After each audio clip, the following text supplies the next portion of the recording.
오늘 우리에게 주시는 하나님의 말씀은 고린도후서 2장 5절에서 17절 말씀입니다. 누가 마음을 아프게 하였다면 실은 나를 마음 아프게 한 것이 아니라 과장하지 않고 말해서 어느 정도는 여러분 모두를 마음 아프게 한 것이라 하겠습니다.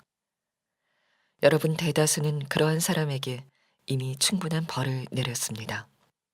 그러니 여러분은 도리어 그를 용서해주고 위로해 주어야 합니다. 그 사람이 지나친 슬픔에 짓눌리는 일이 없도록 해야 합니다. 그러므로 나는 여러분이 그에게 사랑을 나타내어 보이기를 권합니다. 내가 그 편지를 쓴 것은 여러분이 모든 일에 순종하는지를 시험하여 알아보려는 것이었습니다. 여러분이 누구에게 무엇을 용서해 주면 나도 용서해 줍니다. 내가 용서한 경우가 있다면 그것은 그리스도 앞에서 여러분을 위하여 용서한 것입니다. 그렇게 하여 우리가 사탄에게 속아 넘어가지 않으려 하였습니다. 우리는 사탄의 속셈을 모르는 것이 아닙니다. 내가 그리스도의 복음을 전하려고 드로아에 갔을 때 주님께서 내게 거기에서 일할 수 있는 길을 열어주셨습니다. 그러나 나는 내 형제 디도를 만나지 못하여 마음이 편하지 않아서 그들과 작별하고 마케도니아로 갔습니다. 그러나 그리스도의 개선 행렬에 언제나 우리를 참가시키시고 그리스도를 아는 지식의 향기를 어디에서나 우리를 통하여 풍기게 하시는 하나님께 감사를 드립니다. 우리는 구원을 얻는 사람들 가운데서나 멸망을 당하는 사람들 가운데서나 하나님께 바치는 그리스도의 향기입니다. 그러나 멸망을 당하는 사람들에게는 죽음에 이르게 하는 죽음의 냄새가 되고 구원을 얻는 사람들에게는 생명에 이르게 하는 생명의 향기가 됩니다. 이런 일을 누가 감당할 수 있겠습니까? 우리는 저 많은 사람들처럼 하나님의 말씀을 팔아서 먹고 살아가는 장사꾼이 아닙니다. 우리는 하나님께서 보내신 일꾼답게 진실한 마음으로 일하는 사람들입니다. 우리는 하나님이 보시는 앞에서 그리스도 안에서 말하는 것입니다. 자, 이제는 고린도후서 2장의 말씀을 나누려고 합니다. 여러분 미국 펜실베니아 쪽에 가시면 그러면 아미시 공동체라는 마을을 보게 됩니다. 아마 이미 다녀오신 분도 계실 거고 또는 영상으로 또는 여러 가지 책을 통해서 보신 분도 있으실 겁니다. 지금도 마차를 타고 다니는 아주 옛날 방식의 생활을 유지해 가는 마을입니다. 그 마을을 다녀오신 분들은 큰 감동을 받는다고 합니다.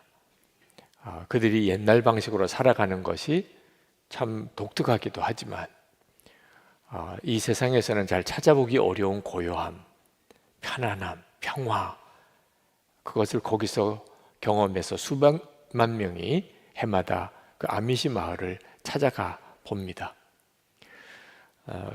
그 감동은 그 아미시 마을 공동체의 전통적인 정신, 공동체 정신, 용서와 사랑의 전통 때문에 그렇습니다.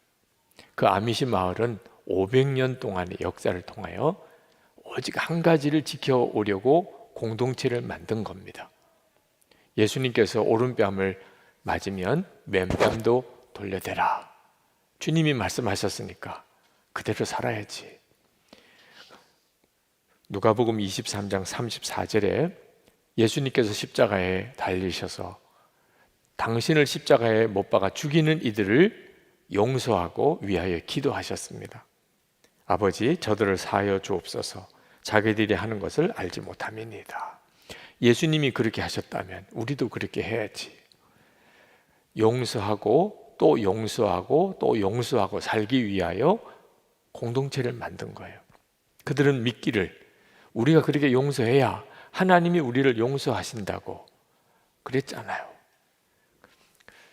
물론 신학적인 논란이 됩니다. 진짜 우리가 용서해야 하나님이 우리를 용서하느냐? 아미시 마을 사람들은 아주 단순하게 대답합니다. 성경을 읽어보세요. 성경에 그렇게 말했지 않습니까? 2006년입니다. 그 아미시 마을에 충격적인 살인사건이 일어났습니다. 찰스 로버트라고 하는 사람이 총을 들고 초등학교에 들어가서 그 아이들을 무차별 총격을 했는데 5아이가, 소녀가 죽고 5아이가 큰 부상을 당했습니다. 그 아미시 마을에서 총격 살인 사건이 일어났다는 것 자체가 충격이긴 했지만 더 놀라운 일이 있었습니다. 그 뒤에 그 아미시 마을 사람들이 보여준 자비와 사랑이었습니다. 그 아미시 마을 사람들은 희생자의 유족들도 너무너무 위로가 필요하지만 이 찰스 로버트 가해자의 홀 어머니와 그 자녀들도 엄청난 충격을 받았다는 것을 알았습니다. 그래서 그들은 그 가해자의 가족들이 그 피해자의 가족의 품에 안깁니다. 그들이 찾아와서 안아줘요. 우리는 원한이 없습니다. 우리는 이미 다 용서했습니다. 그 아미시 마을 사람들이 그 피해자의 가족의 집을 찾아가서 위로와 사랑의 선물을 전해줄 때 이 찰스 로버트 가해자의 집도 반드시 찾아가서 그들을 위로해 주었다는 거예요. 여러분, 이것이 바로 교회입니다. 그리고 이것이 성도예요. 예수 믿는 사람은 어떤 사람인가? 용서할 수 없는 사람 용서하고 사랑할 수 없는 사람 사랑하는 것. 그렇게 하는 공동체가 그게 바로 교회예요. 여러분, 커피 향을 맡으면 커피를 마시고 싶지요. 그죠? 똑같이 예수 믿는 사람에게는 향기가 나게 돼 있어요. 그래서 예수를 믿고 싶은 거예요. 나도 저 사람들처럼 예수 믿고 싶다. 근데 그 예수 믿는 사람의 향기가 용서와 사랑이에요. 사도 바울은 오늘 본문에서 자기를 대적하고 말할 수 없이 비난하고 온 교회를 시험에 빠뜨렸던 그들을 용서하라고 그렇게 말씀합니다. 7절에 그러니 여러분은 도리어 그를 용서해주고 위로해 주어야 합니다. 사도 바울을 대적하는 이들을 사도 바울이 어떻든지 바로 잡아 주어야 했습니다. 사도 바울 자신이 자존심 상해서가 아니고 복음을 바로 가르치기 위해서였어요. 이건 아주 엄한 경고고 책망이었습니다. 편지를 써서 보냈는데 울면서 썼다고 그랬어요. 근데 사도 바울의 마음에 과연 고린도 교회 교인들이 이 편지를 제대로 읽고 바로 진정한 복음을 받아들일까? 그게 걱정이 되었어요. 디도가 돌아와야 소식을 알 수 있을 텐데 디도가 좀처럼 예정대로 오지 않는 겁니다. 그래서 사도 바울이 너무너무 마음이 힘들었는데 결국은 디도가 와서 전해준 소식은 고린도 교회가 사도 바울이 쓴 그 눈물의 편지를 읽고 바른 복음이 무엇인지 깨닫고 그리고 사도 바울을 대적했던 이들을 징계했다고 그 소식을 전해주었어요. 사도 바울로서는 너무 기뻤습니다. 그랬겠죠. 그러나 그들이 자기들이 잘못한 것을 깨달았어요. 얼마나 자기들이 무서운 죄를 지었는지 알게 되었습니다.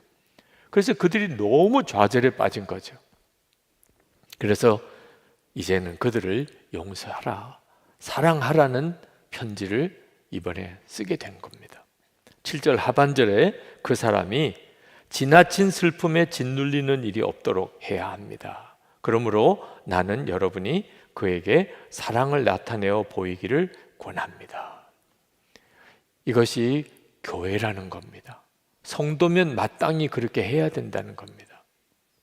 예수님은 우리를 위해 용서의 십자가를 지셨고 예수님의 십자가의 핵심은 사랑이니까.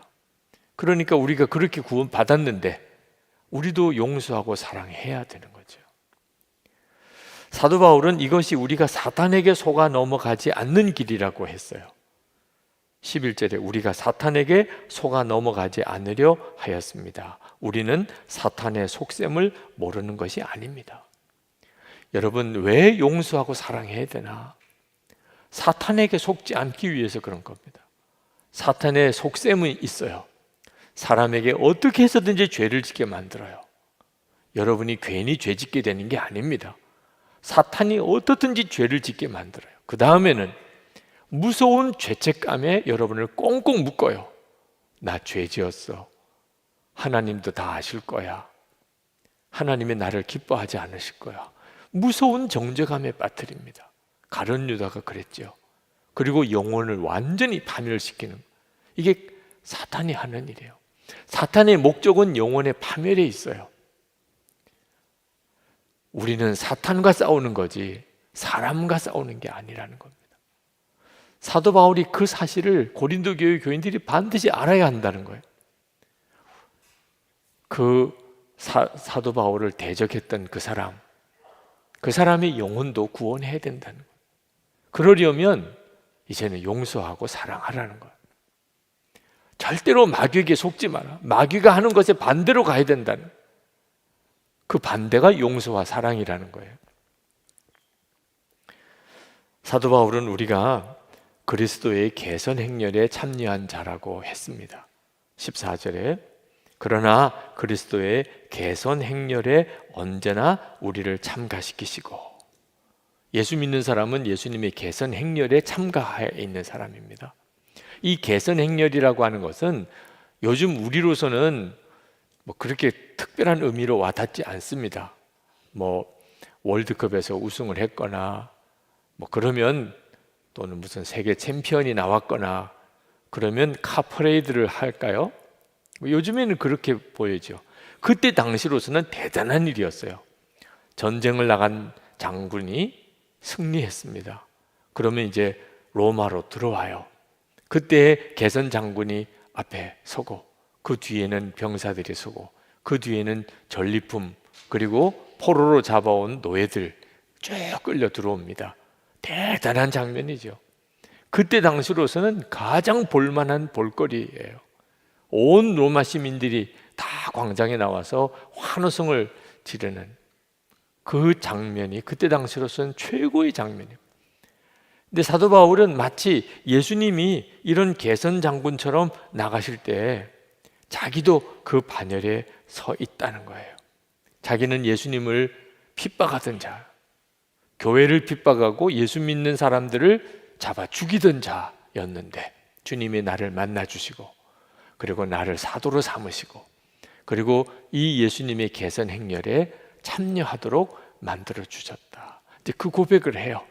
제가 이 구절을 묵상할 때 저 자신에게 적용해 보았어요. 나도 예수님의 개선 행렬에 참여한 자인가? 마음으로부터 아멘 하고 동의가 됐어요. 그리고 얼마나 기쁜지, 예수님의 개선 행렬에 참여한다는 것 자체가 충분해요. 그것으로 충분해요. 예수님께서 만왕의 왕이신 주님이 그 이끌고 가시는 그 대열 속에 내가 있다는 거, 그거면 충분한 거죠. 자, 여러분들도 한번 물어보셔야 돼요. 여러분은 예수님의 개선 행렬에 참여하고 있는 그 사람입니까? 그때 당시 로마 광장에 수많은 사람들이 나왔어요. 그렇지만 그들은 개선 행렬에 참여한 자는 아니에요. 개선 행렬에 참여한 자는 오직 군사만, 그 장군과 함께 전쟁터에 나가서 죽음의 고비를 넘고 무자비한 그 전쟁을 치러낸 사람, 그 군사들만 개선 행렬에 참여할 수 있어요. 다른 사람들은 그냥 환호성만 지르는 거죠. 지금도 똑같은 시대에, 똑같은 이 나라에 우리가 같이 살지만 다 똑같은 길을 가는 거 아니에요. 사람마다 가는 길이 다 다릅니다. 어떤 사람은 예수님과 함께 동행하면서 예수님의 개선 행렬에 참여한 사람이 있어요. 여러분이 그 사람이냐 하는 거예요. 여러분은 정말 그렇습니까? 도대체 어떤 사람이 예수님의 개선 행렬에 참여하는 그 사람이죠? 그걸 알아야 대답을 할 거 아닙니까? 그리스도의 향기를 바라는 사람이에요. 그리스도의 향기를 바라는 사람. 이 사람만 예수님의 개선 행렬에 참여하는 사람이에요. 14절, 15절에 그리스도를 아는 지식의 향기를 어디에서나 우리를 통하여 풍기게 하시는 하나님께 감사를 드립니다. 우리는 구원을 얻는 사람들 가운데서나 멸망을 당하는 사람들 가운데서나 하나님께 바치는 그리스도의 향기입니다. 예수님과 함께 개선 행렬에 이렇게 참여한 사람은 그 사람에게서 그리스도의 향기가 나오는 사람이에요. 자, 그 말은 무슨 뜻이냐면 그 사람을 보면 예수님을 보는 것 같다는 거예요. 그게 예수님의 향기가 나오는 사람이에요. 여러분은 그리스도의 향기입니까? 사람들이 보면, 여러분을 보면 예수님 보는 것 같다고 말합니까? 여러분의 가족이나 또는 교우나 여러분의 함께 일하는 동료들이 여러분을 보면서 예수님을 보는 것 같습니까? 도대체 우리를 보고 어떻게 예수님을 본다고 할 수 있을까요? 오직 한 경우입니다. 용서할 수 없는 사람을 용서하고 사랑할 수 없는 사람을 사랑하는 것을 볼 때, 그건 전적으로 예수님이 하시는 일인 거예요. 그럴 때 사람들은 우리를 보면서 마치 예수님을 보는 것 같아요. 그래서 예수 그리스도의 향기를 느낀다고 하는 거죠. 그런데 사도 바울은 그리스도인이 16절에서 구원받은 사람에게는 향기예요. 그러나 멸망당하는 사람들에게는 죽음에 이르게 하는 죽음의 냄새가 된다고 했습니다. 구원받는 자에게는 생명의 향기인데 멸망당하는 자들에게는 죽음의 냄새가 된다. 이게 말이 됩니까? 어떻게 향기가 어떤 사람에게는 죽음의 냄새가 될 수 있죠? 우리 그리스도인들을 보면 정말 이해 못할 내용은 아니에요. 세상 사람들은 예수 믿는 사람이 개선 행렬에 들어있다는 것 자체가 이해가 잘 안 됩니다. 이 당시에 로마 시대에는 더 그랬어요. 예수 믿는 사람들은 세상 사람들이 보기에는 끌려가는 포로와 같았어요. 완전히 다 잃어버리고 완전히 비참해진 상태에서 종으로 끌려가는 그런 포로 같은 그런 모습이에요. 예수를 믿겠다고 하면 각오해야 돼요. 다 잃어버리는 거예요. 예수 믿겠다고 하면 집에서 쫓겨나야 돼요. 예수를 믿겠다고 그러면 짐승들 밥이 돼야 돼요. 십자가에 못 박혀 죽어야 돼요. 그게 그때 당시에 예수 믿는 사람들의 모습이에요. 그러니까 예수 믿는 사람들의 모습에서 죽음의 냄새가 나는 거죠. 자기 집안에 누가 예수 믿는 사람 생길까 봐 걱정이에요. 구원받은 자에게는 생명의 향기지만 멸망당할 자가 보기에는 죽음의 냄새예요. 그런데 지금도 마찬가지예요. 세상 사람들이 예수 믿는 사람 볼 때, 특히 진짜 예수님과 동행하는 삶을 사는 사람을 볼 때 세상 사람들이 볼 때는 부럽게 느껴지지 않아요. 용서만 하고 사랑만 하며 사는 거, 이 사회 부적응자예요. 예수를 잘 믿는 사람들을 보면 볼수록 저렇게 살아가지고 어떻게 제대로 살아낼 수 있을까? 바보같이만 보여요. 무능하게 보여요. 그러므로 여러분 진짜 눈이 바로 뜨여야 돼요. 구원받지 못한 불신자만 아니고 안타까운 것은 교회 다니는 사람들도 그렇게 보는 사람이 있어요. 예수 믿는 게 진짜 개선 행렬 속에 참여하는 것 같은 느낌이 안 드는 사람이 있어요. 예수를 믿긴 하는데, 교회를 다니기는 하는데 만족이 안 돼요. 예수님과 함께 동행하는 것으로 만족이 안 돼요. 하여튼 뭔가 보상을 받아야 돼. 뭘 하면은 반드시 평가를 잘 받아야 돼. 사람들로부터 인정받고 싶어. 무슨 일이든지 하여튼 높임을 받고 싶어. 교회 다니면서도 예수님 한 분으로 만족이 안 되는 분이 있어요. 그 점이 정말 안타까운 거죠. 예수님 당시 때에 제사장들, 바리새인들이 그런 사람이었습니다. 그들은 하나님을 가장 잘 믿는다는 사람들이었어요. 그렇지만 그들은 하나님으로 만족이 안 돼요. 돈, 명예, 사람들로부터 높임을 받는 거, 칭찬받는 거, 거기에 목숨을 걸었어요.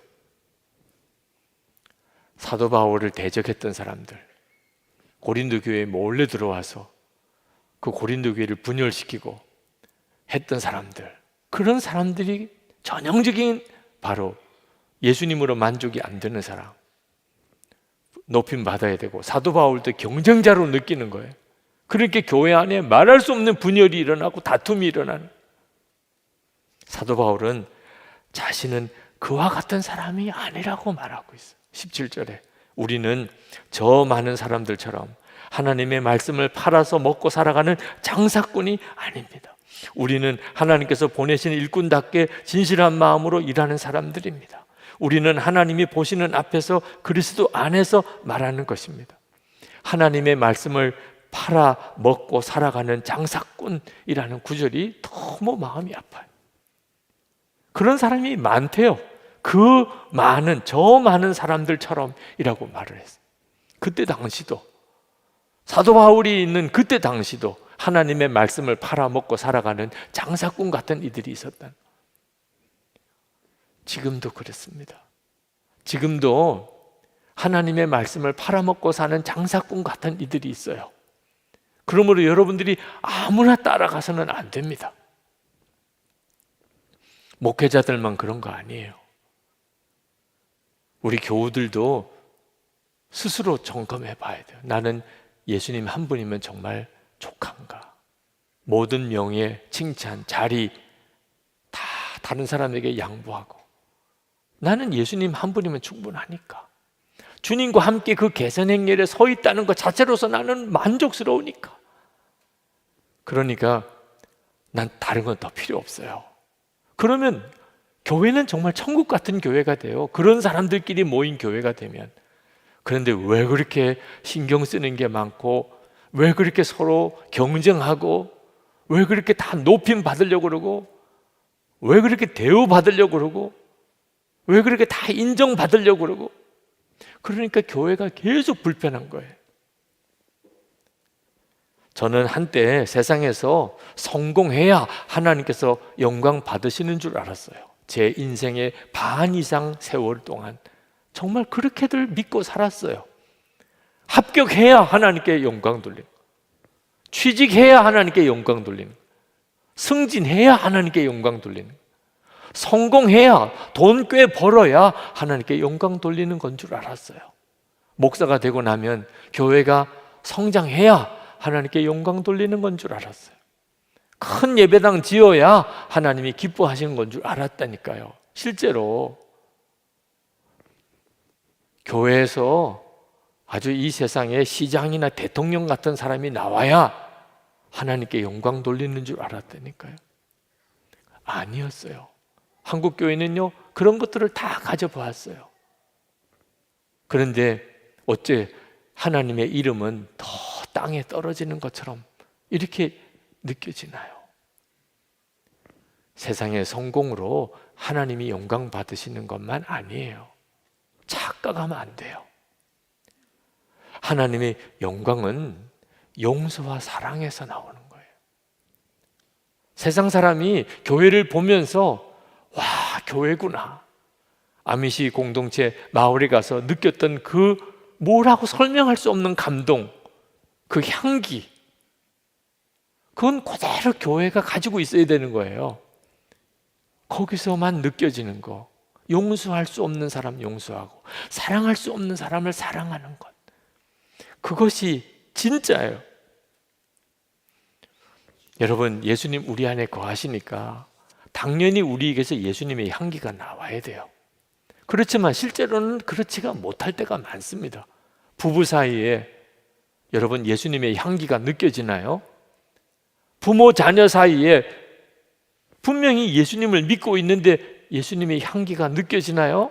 교인들 사이에 다 예수님 영접했잖아요. 근데 예수님의 향기가 서로에게서 느껴지나요? 그냥 예수님만 영접했다고 그리스도의 향기가 나오는 거 아니에요. 사도 바울은 내가 그리스도와 함께 십자가에 못 박혔나니 이제는 내가 사는 것이 아니요 내 안에 그리스도께서 사는 것이라 그렇게 고백했어요. 향수병이 있는데 마개가 꽉 막혀 있으면 누구도 거기서 향기를 맡을 수 없어요. 향수병이 깨어져서 그 속에 있는 향수가 다 드러나면 온 방이 향기로 진동하잖아요. 왜 그렇게 내 안은 십자가에 못 박혔고 이제는 내가 사는 것이 아니고 이렇게 가야 되는 거죠. 그때만 예수님이 나를 통해 드러나세요. 나는 죽었습니다. 이 고백이 분명한 사람에게서 주님은 나타나세요. 그게 용서와 사랑인 거예요. 사람은 정말 용서할 수 없는 사람 용서하고 사랑할 수 없는 사람을 사랑하는 것을 보고 예수님을 보는 것 같다. 그렇게 고백하는 거예요. 도저히 용서할 수 없는 사람이 있어서 아주 힘들어 하시던 교인이 제게 메일을 보내셨어요. 목사님, 아주 놀라운 일이 일어났어요. 금요 성령 집회 때 기도를 하는데 하나님이 저에게 말할 수 없는 죄를 지은 그 사람을 용서하라 하셨어요. 목사님의 설교를 통해 도무지 용서할 수 없다면 그 사람을 위하여 기도라도 해보라 하셔서 실제로 기도했더니 정말 그 사람이 긍휼해지는 마음이 들었습니다. 저의 마음과 다른 기도가 나오는데 그 사람과 그 가정을 위해 펑펑 울며 기도하게 하시더라고요. 그 후 제 마음도 평안해졌습니다. 남편도 주일 설교 중 손양훈 목사님 말씀을 듣고 그 사람에 대한 미움이 내려놓아지게 되었다고 고백했습니다. 하나님의 은혜입니다. 그 메일을 읽는데 그리스도의 향기가 뭔가가 느껴졌어요. 그런 게 그리스도의 향기예요. 주님이 하셨습니다. 제가 부산에서 목회할 때 한 번은 도둑이 둘이 교회에 들어온 꿈을 꾼 적이 있습니다. 깨어보니까 새벽기도 갈 시간이에요. 새벽기도를 가는데 마음이 얼마나 무거운지, 그렇지 않겠어요? 그런 꿈을 꿨는데 교회에 무슨 일이 있으려나 그런 생각도 들더라고요. 근데 아니나 다를까 교회에 갔더니 아예 사무실이 그냥 문이 다 쪼개지고 도둑이 들은 거예요. 사무실 서랍 사무실에 있는 캐비넷 다 열어놓고 그 앰프랑 마이크랑 도둑 가져갔습니다. 새벽기도 하러 예배당에 올라갔는데 급히 수습을 해놓고 얼마나 마음이 안 좋은지 도둑 맞은 느낌 다 경험해 보셨는지 모르겠습니다. 그런데 그때 제 마음속에 배신감 같은 게 느껴지는 거예요. 그게 노숙자들에 대한 마음. IMF가 터진 때라 그들이 대합실에 몰려서 노숙을 하고 있는 그분들 아침 식사라도 우리가 대접하자. 그래서 온 교회가 매일 아침에 국을 끓이고 밥을 해서 그 노숙자들 아침 식사를 대접을 했습니다. 그분들이 그렇게 한 거 아닌가 이런 생각이 딱 드는 거예요. 교회에 늘 노숙자들이 아침마다 막 몰려와. 이런 사람들이 교회에 자꾸 많이 오면 교회에 험한 일이 생깁니다. 그런 교인들의 말이 있었어요. 꼭 그 일이 이루어진 것 같아요. 교인들이 또 말을 하겠네. 괜히 그런 사람들 밥 준다고 해놓고 이거 교회 이게 무슨 일이야? 이거 목사님 책임져야 되잖아. 또 그런 소리 듣겠네. 그런 마음도 들더라고. 그런데 새벽에 기도하는데 갑자기 도둑이 둘이었다는 생각이 드는 거예요. 도둑 하나가 아직도 남아있다는 거. 도둑 하나가 진짜 무서운 도둑이 있다는 거예요. 제 마음속에 사랑이 싸늘하게 식어지는. 사실 근거가 없어요. 노숙인들이 그랬다는 근거가 없어요. 내가 본 것도 아니고 무슨 수사를 해서 결정적인 어떤 범인을 잡은 것도 아니고 그냥 괜히 그럴 거라 이런 생각. 그리고 무엇보다도 그 사람들을 향한 마음이 이렇게 식어져 있는 거예요. 이거 진짜 무서운 일 아닌가. 캐비넷이나 앰프는 돈 주고 또 사면 되는데 문짝이야 고치면 되고, 사랑이 식어져 버리면 다 잃어버리는 겁니다. 진짜 도둑이 아직도 남아있구나, 그게 다 깨달아지더라고요. 그래서 정말 회개가 터지는 거예요. 내가 무슨 이유로 그 사람들을 내가 혐의를 씌우고 배신을 당했다고까지 생각했나. 그리고 정말 눈물로 회개하고, 그리고는 내려오는데 아침 식사하시러 벌써 노숙인들이 쭉 교회 로비에 나와 앉아 계세요. 제가 기도 끝나고 내려오는 거 보고 인사를 하시더라. 그분들 얼굴 뵙는 게 참 너무너무 미안하더라. 한순간이라도 그분들을 내가 의심했던 것이. 그런데 그분 중에 한 분이 걸어 나오시면서 제게 오늘 비가 와서 발을 다 젖었다고, 양말 있으면 좀 달라는 거예요. 교회가 무슨 양말 공장도 아니고 양말이 어디 있겠어요. 그런데 너무너무 그분한테도 죄송하더라고요. 그래서 양말은 당장 구할 수가 없으니 내가 신고 있는 거라도 드릴까요? 사실 신고 있는 걸 드리는 것도 참 미안하잖아요. 그랬더니 그거라도 달라더라. 그래서 신은 양말을 벗어서 드렸어요. 여러분, 우리가 진짜 구원받은 성도인 증거, 용서와 사랑. 우리 가정이 정말 구원받은 가정이라는 증거, 용서할 수 없는 사람 용서하고 사랑할 수 없는 사람 사랑하는, 우리 교회가 진정한 교회라는 증거, 용서와 사랑이에요. 그리스도의 향기입니다. 여러분은 여러분 존재 자체가 그리스도의 향기예요. 여러분을 통해서 주님이 드러나요. 그러려면 진짜 나는 죽고 예수로 사는 믿음으로 살아야 합니다. 예수님 안에 거하고 항상 주님 바라봐야 돼요. 그러면 여러분 안에 용서할 수 없는 사람도 용서하고 사랑할 수 없는 사람도 사랑하게 됩니다. 우리 이 시간 기도합시다. 하나님, 제 안에 용서와 사랑을 회복하게 해주세요. 주님의 그 용서와 사랑이 내게서 가족에게, 내 일터의 동료들에게, 그리고 사랑하는 우리 교우들에게 흘러가게 해주옵소서. 통성으로 기도하겠습니다. 은혜와 사랑이 충만하신 아버지, 놀라우신 하나님의 주님의 은혜 감사하고 감사합니다. 하나님, 오늘도 주님 앞에 나와 예배하고 기도하는 사랑하는 성도 하나님의 통하셔서 사로잡아서 주님의 놀라우신 은혜를 붙들어 하나님의 충만한 은혜를 사랑 사로잡아서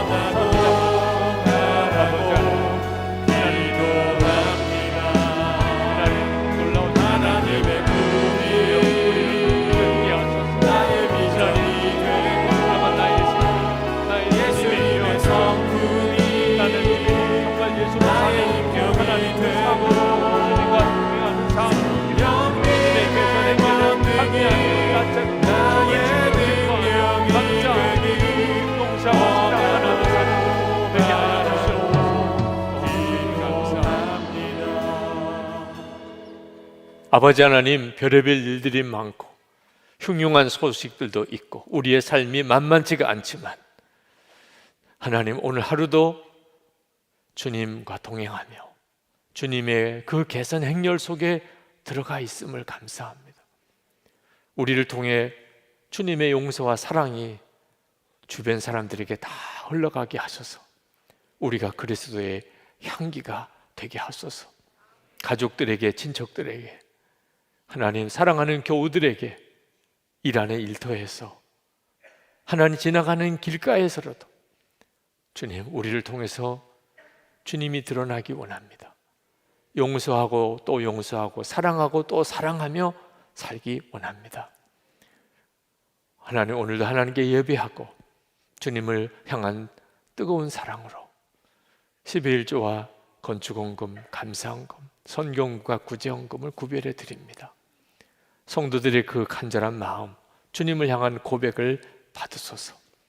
우리의 예배를 받으시고 약속하신 은혜로 충만하게 우리를 채우소서. 우리가 어떤 형편에서든지 주님과 함께 있습니다. 오늘도 병든 이들은 깨끗이 고쳐주시고 깨어진 가정, 위기의 가정이 회복되고 치유되게 하시고, 주여 성도들의 기업 일터를 주님이 책임지소서. 먹이고 입히시고 그리고 도와주고 베풀고 살게 하옵소서. 이 땅에 거룩한 교회와 성도들을 세우셔서 이 땅을 고치소서. 하나님의 나라가 이 땅에 이루어지게 하소서. 하나님을 경외하는 나라 되게 하소서. 하나님의 말씀을 어기는 악한 법이 제정되지 못하게 하시고, 주님, 온 나라가 주를 바라보며 우리 민족이 복음으로 통일되는 역사 주소서. 북한 동포들 자유를 주시고 그들도 복음을 듣고 구원의 길 허락해 주소서. 김국기 목사님, 김정우 목사님, 최충일 선교사님, 장문석 집사님, 억류된 우리 국민 속히 석방되게 해주소서. 열방을 치료해 주소서. 하나님, 이 재난의 때에 새 부흥이 일어나고 선교의 문들은 더 활짝 열려지게 하시고, 선교사님, 그 가족 하나님 지키고 보호해 주옵소서. 주 예수 그리스도 이름으로 간절히 기도합나이다. 아멘. 우리 다 일어나셔서 찬양하겠습니다.